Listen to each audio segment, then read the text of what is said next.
19ویں صدی کا زمانہ ہندوستان میں مذہبی اور سماجی اصلاحات کا دور تھا۔ راجہ رام موہن رائے کا برہم سماج ہو یا مہارشی دیانند سرسوتی کا آریہ سماج، یہ سب اصلاحی تحریکیں انگریز حکومت کی زیادتیوں، عیسائیت کی تبلیغ اور مجموعی طور پر ہندوستانیوں کی پریشان حالی پر پڑھے لکھے نوجوانوں کا رد عمل تھا، جس نے فرسودہ مذہبی اعتقادات اور سماجی رسومات سے اپنے ہم قوموں کو بچانے کا بیڑا اٹھایا۔ 19ویں صدی کے بیدار مغز مسلم دانشوروں میں سر سید احمد خان کی شخصیت ایک مینارہ نور کی طرح ہے۔ سر سید ایک فرد نہیں بلکہ ایک انجمن تھے۔ وہ ایک ماہر تعلیم، سیاستداں، اسلامی مصلح کے ساتھ ہی ساتھ ترقی پسند رہنما بھی تھے۔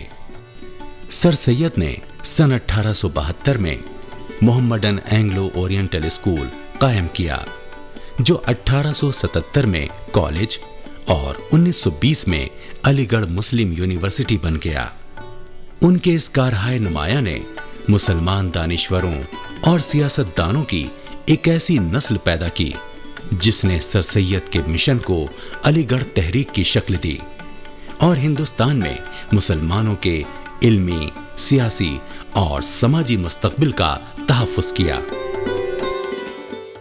Assessing the vision and mission of historical figures is complex business. Ideas exist in space and time. Ideas crystallize into vision. Vision determines the mission and is in turn influenced by it. This certainly was true of Sayyid Ahmad Khan. Sir Sayyid focused on the Indian Muslim condition. Altaf Hussain Hali, who was a contemporary of his, described that condition in a poem that he wrote in 1877, just about the time that MAO college was. پنہا نہیں ہے یارو سب پر کھلا ہوا ہے، جو حال آج اپنا اور اپنی قوم کا ہے ایک لکیر باقی جس کے فقیر ہیں ہم، خود سانپ ورنہ یہاں سے کب کا چلا گیا۔ سر سید کی پیدائش 17 اکتوبر سن 1817 کو دہلی میں ایک اعلیٰ خاندان میں ہوئی۔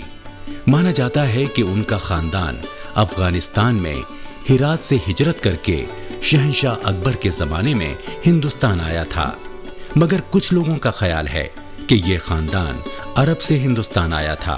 کئی نسلوں تک ان کا خاندان مغل دربار سے منسلک رہا۔ سر سید کے دادا سید ہادی عالمگیر ثانی کے منصبدار تھے اور انہیں جواد الملک کا خطاب ملا تھا۔ سر سید کے والد میر محمد متقی ذاتی طور پر اکبر شاہ ثانی سے قربت رکھتے تھے اور بادشاہ کے ذاتی مشیر تھے۔ سر سید کی پیدائش جس زمانے میں ہوئی وہ مغلیہ سلطنت کے زوال کا زمانہ تھا۔ کہا جاتا تھا کہ سلطنت شاہ عالم از دلی تا پالم، برطانوی طاقت نے بادشاہ کی حیثیت کو ایک مہرے میں بدل دیا تھا۔ سر سید کی تربیت ان کے بڑے بھائی سید محمد کے ساتھ شہر کے ایک مدمول علاقے میں بنے وسیع مکان میں ہوئی۔ سر سید کی شروع کی تعلیم جیسے ہوتی ہے عام ادب وسطیٰ کے طریقے پہ ان کی تعلیم ہوئی تھی کہ بچپن میں بچے کو بسم اللہ ہوتی ہے، پھر قرآن پڑھایا جاتا ہے، ایک استانی تھی پردہ نشین انہوں نے پڑھایا تھا، اور پھر ایک اسٹیج پہ آ کر کہ انہوں نے طب کا مطالعہ کیا۔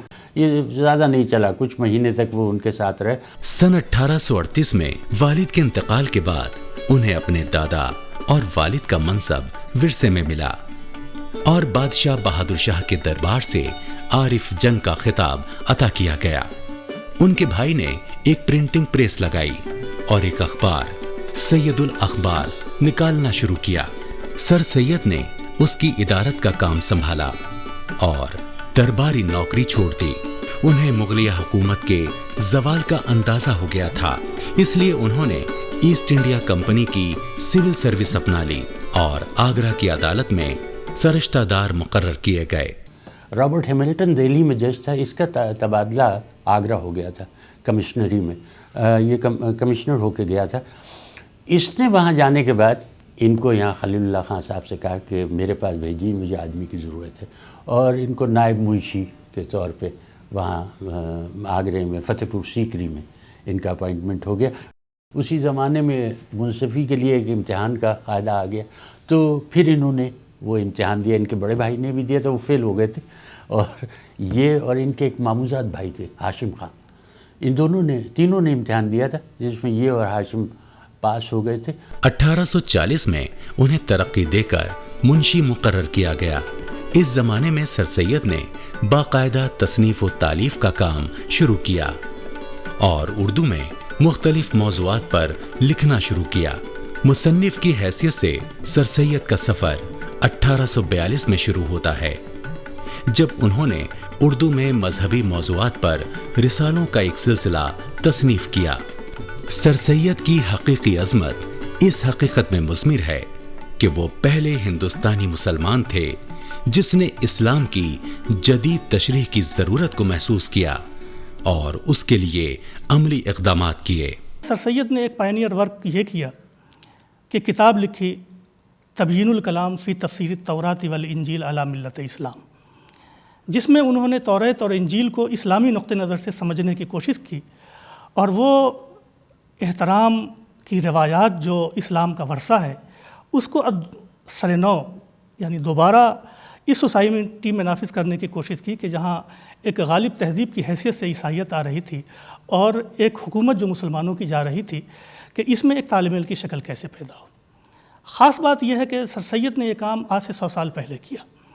اس وقت تو اس کام کی اہمیت کو لوگوں نے بہت زیادہ محسوس نہیں کیا، لیکن آج وہ یہ محسوس کر رہے ہیں ہم سب لوگ کہ سر سید کا یہ کام ایک سنگ بنیاد کا کام تھا، اور جس پر آج پوری دنیا کے اندر انٹرفیتھ ڈائیلاگ، انٹرفیتھ کی مجلسیں، تقابلی مطالعہ مذاہب کے سینٹر دنیا میں قائم ہو رہے ہیں۔ اور انہوں نے وہ کتاب لکھی جو معروف ہے الخطبات الاحمدیہ، جس میں 12 خطبات ہیں، جس میں اسلام کی پوزیشن انہوں نے صاف کرنے کی کوشش کی۔ 1847 میں سر سید نے آثار السنادید کے نام سے دہلی کے آثار قدیمہ پر ایک کتاب لکھی اور آئینہ اکبری کو بڑی محنت سے دوبارہ ترتیب دیا۔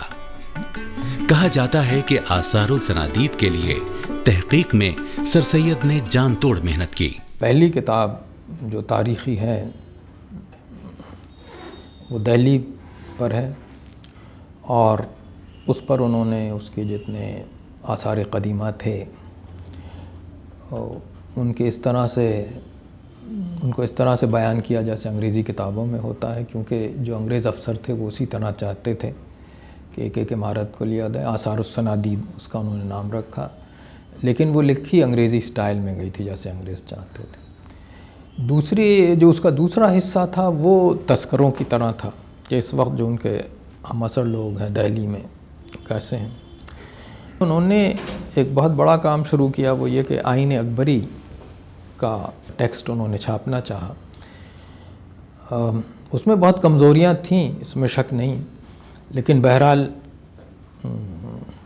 اس وقت تک فارسی میں اس کی طباعت نہیں ہوئی تھی اور وہ نامکمل رہا کیونکہ غدر شروع ہو گیا، تو اس کا انہوں نے ٹیکسٹ شائع کیا۔ عدلیہ کی ملازمت کے دوران سر سید کو انگریز افسروں سے ملاقات اور ان کی اندرونی سیاست کو سمجھنے کا موقع ملا۔ سر سید 1857 کے غدر کے زمانے میں بجنور کی عدالت میں فائز تھے۔ اس دور میں شمالی ہندوستان میں ہر طرف زبردست خون خرابہ ہوا، بڑی تعداد میں عام شہری قتل ہوئے۔ دہلی، آگرہ، لکھنؤ اور کانپور سب سے زیادہ متاثر علاقے تھے۔ خصوصاً مسلمان انگریزی عتاب کا شکار تھے۔ خود سر سید اس خون خرابے اور مغل حکومت کے خاتمے سے متاثر ہوئے۔ وہ اور دوسرے مسلمان اسے مسلمانوں کی شکست تسلیم کرتے تھے۔ دہلی جب فتح ہوئی تو اس وقت یعنی جو وہاں پر کوہرام مچا اور مار کاٹ ہوئی، یعنی وہ جو کوچہ چیلاں ہے اس میں ہی 1400 آدمیوں کو گولی مار کر کے برٹش فوج کے سپاہیوں نے گھروں میں گھس گھس کے مار دیا تھا۔ اسی زمانے میں ان کے گھر میں بھی، یعنی ان کے نانا اور ان کا گھر جو ایک ساتھ تھا، ان میں آئے اور ان کے ماموں کو، زین العابدین شاید ان کا نام تھا، یا زین العابدین یا دوسرے ماموں کو ضعیف آدمی تھے، نماز پڑھ رہے تھے، انہیں گولی ماری. ان کے بیوی بچے کہاں نکل کے کدھر گئے کچھ ان کو کوئی بھی نہیں معلوم تھا. بہرحال جو مہاجر دلی سے نکل کر کے بھاگ رہے تھے ان کے قافلے کے ساتھ ان کے بیوی بچے میرٹھ پہنچے. بیوی بچے بہن اور یہ، اور انہی سے نے معلوم ہوا کہ ماموں مارے گئے، ماموزاد بھائی مارا گیا. اور یہ بھی انہوں نے بتایا کہ ماں اور خالہ وہیں رہ گئے. اب کچھ ظاہر ہے کہ اس وقت یہ آدمی کی مینٹل وہ کیا ہوگی. اور یہ وہاں سے پھر دہلی والدہ کو سرچ کرنے کے تلاش کرنے کے لیے آئے. اور راستے میں جو مناظر دیکھے، کیونکہ وہ بڑا ہی برا منظر تھا. انگریزوں نے اس بری طرح تباہی انتقامی کارروائیاں کی تھیں. پیڑوں پہ لاشیں لٹک رہی ہیں، گاؤں کے گاؤں جلے پڑے ہیں، عورتیں بچے بھوکے پیاسے ہر طرف. اور یہ دہلی پہنچے اور انہوں نے دیکھا کہ ان کی ماں اور خالہ نے ایک وہ عورت تھی بھیک مانگنے والی، اس کی ایک کوٹری تھی جس میں رہتی ٹوٹی، اس میں چھپ کے جان بچائی. کسی طرح سے قلعے میں یعنی انگریز افسروں کے ذریعے ڈاک کی گاڑی میں انہیں لے کے کیسے لائے ہوں گے میں تو سوچ بھی نہیں سکتا ان حالات میں. یہ ان کو میرٹھ لائے میں کامیاب ہوئے، جس میں کہ والدہ تو اس حادثے سے جاں بحر نہیں ہو سکی. وہ 1 مہینے کے بعد ان کا انتقال ہو گیا. بہرحال ان کے وہ گھر بھی ان کا لٹ گیا. 1858 میں انہیں اعلیٰ عہدے پر مراد آباد کی عدالت میں مقرر کیا گیا، جہاں انہوں نے اپنی سب سے مشہور تصنیف پر کام شروع کیا اور 1859 میں اپنا کتابچہ اسباب بغاوت ہند شائع کیا. سر سید کی وہ تصنیف جو انہوں نے مسلمانوں کی صفائی کے سلسلے میں یہ اسباب بغاوت ہند، وہ اس کو میں سمجھتا ہوں کہ سر سید کی سب سے مارکۃ الآراء تصنیف ہے، جس میں ایک سچے ہمدرد قوم کی ایک تصویر ابھرتی ہے. اور ساتھ ہی ساتھ آئندہ جو سر سید تحریک نے ایک بڑی نمایاں شکل اختیار کی، اس کی داغ بیل وہیں سے پڑتی ہے کہ سر سید کو قوم کی فلاح کا، قوم کی بہبود کا اور ان کی ترقی کا کتنا خیال تھا، اور کس جرأت مندی کے ساتھ انہوں نے برٹش پارلیمنٹ کے سامنے اپنی اس تحریر کو پیش کیا. Sir Sayyid lived through difficult times, introspected on them, and arrived at some hard conclusions. He sought to uncover the causes of Muslim backwardness. He identified these in the absence of modern education. Giving evidence before the Education Commission in 1984, he dilated on the causes of Muslim aloofness from modern education and identified 4 factors: their political traditions, social customs, religious beliefs, and poverty. He concluded that all available means be used to introduce Muslims to modern education and rational thinking. سر سید کو مغربی طرز تعلیم کی خوبیوں کا احساس ہو گیا تھا. ملک کے مختلف حصوں میں قائم کیے گئے نئے کالجوں میں نئی مغربی تعلیم دی جا رہی تھی، لیکن مسلمان روایتی کٹر پن اور مذہبی قدامت پسندی کی وجہ سے اس تعلیم سے دور تھا. سر سید نے جب یہ تحریک شروع کی اپنی، تو وہ زمانہ ہمیں اپنے سامنے رکھنا چاہیے. مسلمان خاص طور سے ان کے مخاطب تھے، اس لیے کہ بقول ڈاکٹر کنور محمد اشرف کے برادران وطنی یعنی ہندو تعلیم میں 50 سال آگے جا چکے تھے، اور سر سید نے کوئی ایسا کام نہیں کیا جو اس سے پہلے ہو نہیں سکا تھا. مثلا راجا رام موہن رائے نے جدید تعلیم پر بہت زور دیا. سر سید نے بھی مسلمانوں کو اس زوال سے نکالنے کی اور جو پجمردگی تھی، ان پر جو ڈپریشن تھا، جس طرح کی مایوسی تھی، اس سے نکالنے کے لیے ان کے پاس صرف ایک راستہ نظر آیا کہ وہ جدید تعلیم سے لیس کیے جائیں اور زندگی کو دیکھنے اور سمجھنے کے نئے رویے اختیار کیے جائیں. 1864 میں علی گڑھ تبادلہ ہونے کے بعد سر سید اپنے اس مشن میں پوری تنہی سے مصروف ہو گئے. اپنے پیغام کو عوام تک پہنچانے کے لیے انہوں نے اپنے ہم نوا افراد کے ساتھ